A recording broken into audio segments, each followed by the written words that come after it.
Buenos dias para você, meu querido aluno do sétimo. Pessoal, hoje a gente vai continuar nossa aula sobre expansão marítima. Aliás, agora a gente vai entender por que essa expansão marítima acabou se tornando sinônimo de problemas sociais, né, para certos continentes como a África, principalmente. E a gente vai entender também a diferença entre comércio e exploração, porque a princípio, se eu pudesse dizer para vocês qual que era o interesse que os portugueses tinham na África, a princípio eles tinham interesse de comércio. Porque na África tinha bastante feitorias, tinha muito metal precioso, né? Os africanos eles tinham técnicas de metalurgia que os europeus só vão conseguir desenvolver no século XIX. No século XIX, enquanto os africanos sabiam fazer técnicas de fundição de ferro, de metal precioso, enfim, desde o século, para ser mais honesta, acho que século vai ficar meio difícil de entender, desde 600 anos antes de Cristo. Enquanto os europeus vão saber fundir determinados metais preciosos só lá no século XIX, né? Então, literalmente, para os europeus conhecer as civilizações africanas, além de trazer uma nova concepção de mundo aí à tona, também trouxe novas formas de mercadoria, de comércio e de troca, né, de mercadorias. Uma vez que o metal precioso na Europa era supervalorizado, era um local onde não havia muitas técnicas de dominação dos metais preciosos, bem como não havia a abundância de metal precioso que existe na África, né? Não sei se vocês estão ligados, mas a África, assim como a América, era praticamente o Eldorado dos metal precioso e das pedras preciosas da vida, né?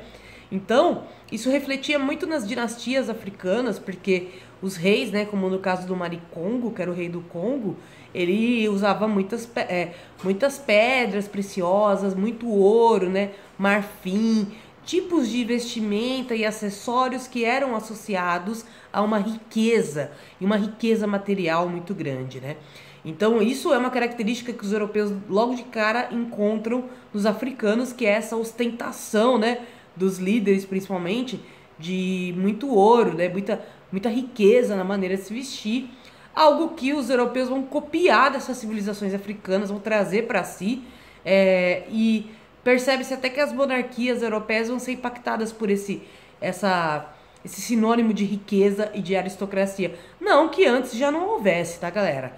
Não que antes já não houvesse esse tipo de ostentação, talher de ouro, as coisas tudo feitas com ouro, prata, bronze e tudo mais. Mas eram coisas que tinham dentro da igreja, que tinham só em locais de muita concentração de riqueza. E que era uma dinâmica diferente de como lidar com esses tipos de utensílios, né? Enquanto os africanos mostraram que passavam não só a usar o ouro nas suas coisas, como nos seus ornamentos também, né? Então, isso é uma coisa que os historiadores comentam, que os portugueses ficaram muito impressionados com o luxo, né, que o Maricongo tinha em torno de si, né? Não só a ideia de trono, mas a ideia também de grande riqueza material. Então vamos falar um pouquinho do Reino do Congo, que é de onde disseminou a cultura do Yorubá, que era uma cultura que unia mais de 300 pessoas e sociedade... 300 pessoas, muito mais de 300 pessoas, que eram mais de 300 sociedades, na real, diferentes, entre elas algumas sociedades tribais, né? O rei do Congo, que era o Manicongo, ele era uma figura política de todas essas sociedades, porque ele fazia basicamente a união delas, cobrava alguns tributos, é lógico, por proteção, mas ele que garantiu o equilíbrio dessa sociedade, né?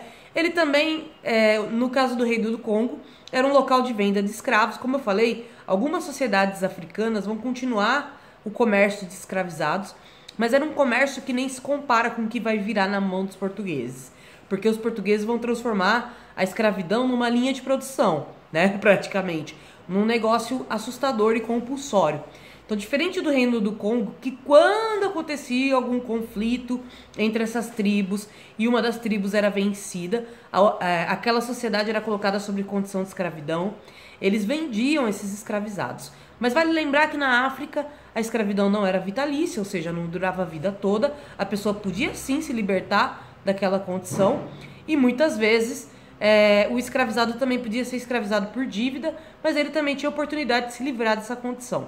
Enquanto os portugueses, quando eles começam a escravizar, né, os africanos e capturar esses africanos, eles literalmente não vão esperar um contexto de guerra para fazer isso, eles vão capturar as pessoas de maneiras assim atrozes, né, de maneira extremamente violenta. Eles vão fazer até o uso de armas de fogo, né, para fazer esse tipo de captura, e eles vão vender essas pessoas depois do Atlântico, né? Eles vão fazer uma travessia do Atlântico para vender essas pessoas em terras totalmente desconhecidas. Quer queira ou não, por mais que no Reino do Congo havia escravidão, o escravizado estava na sua terra, ele estava ali num local onde ele conhece desde a geografia daquela terra até a cultura, né? Que é o Yorubá. Em nenhum momento havia uma coerção do rei do Congo de forçar aquela sociedade a seguir os seus ideais. Tanto é que o Reino do Congo, que hoje é conhecido aí como República Democrática do Congo, eles passaram por muitos problemas sociais depois dessa investida dos portugueses. Por quê? Como eu disse, no começo, os europeus iam lá para fazer comércio, para trocar umas feitorias, para pegar uns metais preciosos, né? Então o interesse deles, ó, como vocês podem ver, deixa eu ver se... Aqui, ó, tá mais iluminadinho aqui. Eles apenas contornavam, né, as civilizações africanas. Então, a princípio, no século XV, né, por volta aí de 1400 a 1500, eles faziam esse movimento de fazer comércio com povos que viviam no litoral africano, né? E o objetivo de contornar a África também era chegar até a Índia, né? Que aqui a gente tem Israel, Palestina, Síria, Arábia Saudita aqui por perto e tal, e para lá, um pouco mais para cá, a gente tem a Índia, que era um local de grande comercialização, onde havia produtos muito difíceis de serem achados na Europa, que possivelmente seriam mega valorizados pelo seu preço e ao mesmo tempo pela sua própria função, né? Então, a princípio, os europeus foram para a África para comercializar. Depois eles foram percebendo, principalmente os portugueses, que comercializar apenas não daria o nível de riqueza que eles queriam ter em cima daquele comércio. E aí, gente, Portugal começa a mudar radicalmente de postura quanto à questão da África. Então, o que era apenas uma troca com o rei do Congo, e lembrando que o rei do Congo, ele mantinha essas diversas sociedades, aliás, eu falei que era mais de 100 sociedades, eram mais de 300, né? Sociedades diferentes, coesas, porque ele conseguia criar um respeito pelas linhas, pelos territórios de cada sociedade. Então, dentro do Reino do Congo, né, vocês vão ver pequenas unidades de sociedades que tinham um território ali dentro e que era respeitado, certo? O Reino do Congo ele era muito maior do que é hoje a República Democrática do Congo. Só para dizer assim que basicamente ele engolia todo o centro assim, da África e parte do sul da África, né? Então haviam pequenas sociedades ali. Se vocês olharem o mapa da África antes da invasão, né, dos portugueses, antes da invasão dos europeus, ele era um mapa muito detalhado, cheio de pequenos territórios, porque cada território tinha uma sociedade diferente, né? Isso significa que, apesar dele ser um rei que unificava todas essas sociedades, ele sabia que determinados territórios deveriam ser respeitados para não haver guerras incessantes dentro do reino. O que os portugueses e, por consequência, todos os europeus que forem colonizar a África, porque vale lembrar que a África, galera, ela sofreu colonizações ininterruptas por 5 séculos consecutivos. O que isso quer dizer? Que foram 500 anos de colonizações ininterruptas e invasões ininterruptas, hora de um país, hora de outro. Isso desestabilizou muito esse antigo regime africano e colocou a África sob uma condição de fragilidade, né, no sentido de se retomar politicamente e socialmente. Tanto que só recentemente mesmo que foi possível muitos países recuperarem as suas economias, até algumas tradições e culturas, mas igual ao que eles eram antes é impossível, né, galera? Primeiro porque muita coisa mudou de lá pra cá. Segundo porque existe a destruição que certos setores da Europa aí ocasionaram para os africanos, foi uma destruição que até hoje existe muito conflito em torno disso, né? Então, um exemplo básico é que quando você pega uma sociedade que é inimiga da outra e força elas a viver no mesmo território, automaticamente, galerinha, você faz essas duas sociedades entrarem em conflito pelo poder. Porque quem estiver no poder vai controlar a dinâmica daquele território, vai deter o poder político e econômico sobre aquele território. Então, se eu pego duas sociedades que são inimigas e forço elas a estarem no mesmo território, compartilharem da mesma coisa, automaticamente eu estou forçando uma guerra civil entre essas pessoas, porque, quer queira ou não, são grupos inimigos que não aceitam o inimigo no poder. Então gera uma guerra civil. Os portugueses já sacaram isso desde 1400, basicamente, para 1500. E por isso eles faziam direto, em troca de comércio na Europa, né, que de certa maneira era interessante para o rei do Congo. Porque para pensar para o Manicongo, galera. Os europeus tinham o meio de transporte para o comércio, que eram as caravelas. E eles também eram, basicamente, o intercâmbio entre o comércio da África e o comércio europeu, né? Os portugueses, aqui no caso. Porque o que eles traziam da África não era deixado só em Portugal, era vendido em toda a Europa, né? Para o rei do Congo, era vantajoso ele ter esse contato com os europeus, uma vez que eles iam aumentar a gama de comércio deles, eles iam aumentar a riqueza, né, do reino do Congo. Tanto é que o primeiro rei do Congo convertido foi nessa época, né, ao cristianismo, que foi, eu vou ter que ler aqui o nome dele, porque é um nome bem diferente, né, do que a gente está acostumado, que são nomes de origem latina e grega. O nome dele era Nazinga Anaku, que ele foi batizado com o nome de Dom João I, tá? Aí ele se tornado aí o primeiro rei cristão. Mas eu preciso também fazer a observação aqui com vocês que na África não foi o Reino do Congo o primeiro lugar a conhecer o cristianismo. Tantas civilizações islâmicas já conheciam o cristianismo africanas, como Marrocos, Egito, né, Arábia Saudita, como também a Etiópia foi considerada uma das primeiras civilizações do mundo a se converter ao cristianismo. Literalmente, os caras conheceram o cristianismo na gema dele ali, quando ele estava começando. Tanto que a Etiópia é até hoje um dos primeiros lugares do mundo a ser considerado cristão, né? Então, a Etiópia lá para o século IV depois de Cristo, quando estava começando o cristianismo na Europa, inclusive. Nem todos os lugares da Europa conheciam o cristianismo ainda, né? Portugal mesmo não fazia ideia da existência do cristianismo nessa época, porque eram povos germânicos que habitavam ali, né? Então, assim, literalmente, um dos primeiros locais a ter cristãos foi na África, que é a Etiópia, né? Agora, uma coisa que tem que ficar bem clara aqui também. A Etiópia, ela é posicionada, assim, geograficamente próxima da Europa. Por isso que isso aconteceu. Diferente do caso do Reino do Congo, né, galera? Que você tinha que atravessar o deserto de Saara para chegar até lá, né?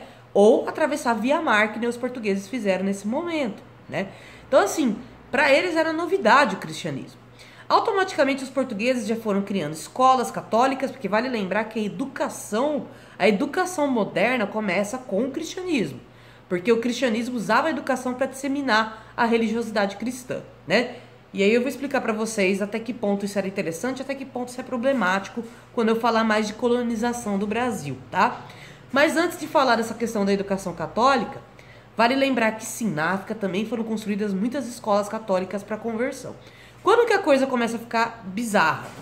Apesar do rei do Congo escravizar, vender esses escravos, ele mantinha esse respeito, como eu falei, pelas fronteiras. E quando eu falo em fronteiras, são fronteiras territoriais e fronteiras culturais. Então ele não forçava um determinado grupo a se converter à sua religião, ao seu idioma, à sua cultura. Ele nem se via como uma cultura predominante, mas sim um grande rei que era basicamente um grande líder político, né? Um cara que conseguia criar uma diplomacia entre todas essas sociedades e alcançar um bem comum, uma grande inteligência política nesse caso. Diferente dele, os portugueses não respeitavam, diferente do Nazinga, os portugueses não respeitavam a religiosidade e identidade dessas tribos que eles capturavam ou que eles pegavam para escravizar. Tanto que a primeira atitude era mudar a identidade das pessoas que eram escravizadas, a ponto de, no caso assim, essas pessoas que foram trazidas do Congo para o Brasil, por exemplo, é muito difícil para a gente que é historiador conseguir saber de onde exatamente elas eram, de qual sociedade exata elas eram, porque os portugueses fizeram o que a gente chama de diáspora africana. Nesse processo de pegar esses africanos, capturar e forçar eles a morar na América, né, levar forçadamente para trabalhar forçado, né, com trabalho escravo, eles aproveitavam para tirar a identidade da pessoa, e muitas vezes a pessoa chegava no Brasil, chegava em Cuba, chegava no México, né, sem nem ter mais o seu nome original, porque eles mudavam o nome para um nome europeu, né, para um nome que, como eu disse, tem mais origem de nomes romanos e gregos, né. A segunda questão é que eles forçavam a converter para o islamismo e proibiam esses povos de manter a sua língua original, que era o Iorubá, né? Tanto é que a gente tem muitas palavras que originaram do Iorubá na nossa língua, mas é estranho mesmo ver que, tipo assim, sequer foi considerado parte do nosso idioma, do português brasileiro. É bem recente essa consideração, porque realmente, gente, a imensa maioria da população brasileira descende dessa cultura iorubá, né, que são esses africanos. Então não faz sentido a gente negligenciar a origem dessas culturas, mas é muito confusa por conta desse processo de diáspora que eles faziam, né, de pegar a pessoa, mudar a identidade dela, separar os membros da família para eles nunca mais se ver. Então assim, era muito cruel. O processo de escravagista, né, eita, dos portugueses era um processo muito cruel em comparação a como o rei do Congo tratava os escravos dele, entendeu? Então, literalmente, envolvia uma violência muito forte, envolvia, tipo, roubar a identidade da pessoa e substituir por outra, envolvia, tipo, a violência física, a violência moral, psíquica, tudo que vocês imaginarem, tá? E isso foi cada vez mais desgastando o Reino do Congo, tanto que os conflitos étnicos no Congo por conta da interferência dos portugueses vão aumentar tanto que em pouco tempo o Reino do Congo vai se desfragmentar, porque fica insustentável a situação. Fica, assim, o Reino do Congo chega num ponto de ficar com guerras incessantes. E assim, por mais que uma sociedade é guerreira, galera, qualquer sociedade guerreira ou qualquer maneira de arte da guerra, todo mundo sabe que guerras são coisas que tem que acontecer periodicamente e não incessantemente. Que uma guerra atrás da outra, além de você chegar num ponto de exterminar totalmente uma sociedade, o que não era visado na guerra, a ideia da guerra era conquista territorial e tal, mas não necessariamente matar todo mundo que morava naquela sociedade. Também atrapalha todo o ciclo de produção agrícola, produção comercial, porque acaba que a guerra, ela destrói as plantações, ela sabota os ciclos comerciais, ela gera muito caos social. Então, os portugueses começaram a incentivar guerras incessantes, sabendo que aquela civilização iria ruir em cima disso, tá? Eu não posso deixar de pontuar essa questão para vocês, tá bom? Então, meus queridos, vocês vão fazer a leitura da imagem como tarefa, que é do navegador português Duarte Lopes, que chegou no Reino do Congo em 1578, onde permaneceu por 6 anos. Ao retornar à Europa, alguns de seus relatos de viagem foram recriados por Theodore de Braille. Theodore de Braille era um belga, um pintor belga que foi nessa época nessas expedições portuguesas para registrar o que ele via. Lembrando que nessa época não tinha fotografia, galera. Então era muito comum nessas expedições marítimas eles levarem cartógrafos, artistas, para poder tanto registrar a questão territorial, né, o formato do território, assim, nos mapas, né, que os cartógrafos faziam, quanto também para registrar a parte do cotidiano, como que as pessoas daquela civilização se vestiam, o que elas comiam, entendeu? Porque não tinha foto, né, galera? Então eles tinham que registrar do jeito que dava. Então, vocês vão ver que registre os seguintes elementos da imagem. Vocês vão olhar uma imagem aqui, ó, como vocês podem ver, né? E aí vocês vão ter que registrar, vocês vão ter que passar um scanner nessa imagem com o olhar e registrar. Então assim, da esquerda para a direita, na esquerda a gente tem a presença dos portugueses, tá?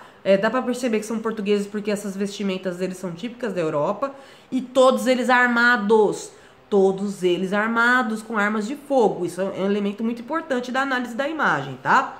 E o líder, né, desses portugueses, tirando o chapéu, que era uma forma de referência, né? Quando você tira o chapéu, é uma maneira de você ser simpático à pessoa e dizer, olha, estou me submetendo à sua companhia, né? Quero te referenciar pro rei do Congo, que estava no trono, né? E aí você percebe que os guerreiros do rei do Congo estão de arco e flecha, a vestimenta deles é muito diferente dos guerreiros aí portugueses, o rei do Congo tá num trono, do lado do rei do Congo tem um cara com o símbolo da Igreja Católica, já mostrando a conversão do Nzinga em Dom João I, né? Então, assim, tem os elementos da Igreja Católica, tem elementos das armas de fogo dos portugueses, ou seja, tudo que o Theodore de Brahe registrou foi importantíssimo para a gente saber que, sim, os portugueses não foram lá só comercializar. Se eles foram com arma de fogo, eles tinham mais intenções ali. Se eles foram com arma de fogo, quer dizer que eles já estavam prevendo que podia ter que usar a força. Segunda questão é comparar a diferença entre os guerreiros africanos e os guerreiros, aí no caso, militares portugueses, que é uma diferença importante para entender por que esse reino teve que se submeter, né, ao poder dos portugueses, porque o poder de fogo dos portugueses acabava criando uma desvantagem, né, em termos de guerra. E os portugueses, os escravizados... Os portugueses não, desculpa. Os escravizados embaixo dos portugueses e basicamente capturados no momento de uma guerra, né? E provavelmente vão ser levados aí para ser vendidos como escravos. Então, os europeus, vocês vão ter que falar assim, primeiro, reparem nas vestimentas e nas armas e nas atitudes dos europeus e dos congoleses. Desculpa, gente, congoleses. Registre os seguintes elementos da imagem. A, lugar, Reino do Congo. Obviamente, África, né? B, europeus, vestimento, objetos e atitudes. Então, os soldados estão armados, né? Aí o líder, o que ele tá fazendo? Tirando chapéu, vocês vão ter que descrever tudo que vocês estão vendo. Os religiosos estão do lado do rei, né? Aí os congolenses, as vestimentas, o rei, como que ele tá vestido? Tá vestido com uma túnica, com uma coroa, né, galera? Aí a população tá vestida parecida assim com o rei, só que não, nada a ver com os portugueses, né? Com uma roupa, com roupas bem... Como que eu posso dizer? Uma quantidade de roupa menor, né? Que os portugueses. E... é isso aí mesmo. E aí vocês vão falar na parte da população também essa diferenciação de armamento, né? Que hoje vocês estão vendo que o meu Nintendo tá travando, né? Essa questão de diferenciação de armamento é importante pra gente saber como e por que os portugueses conseguiram fazer uma exploração desleal dessa sociedade a ponto de até em algum momento haver uma ruptura, né, social entre o rei do Congo e os próprios portugueses, tá, meus queridos? Então é isso, façam pra mim a atividade da página 127. Um beijo pra vocês e até a próxima!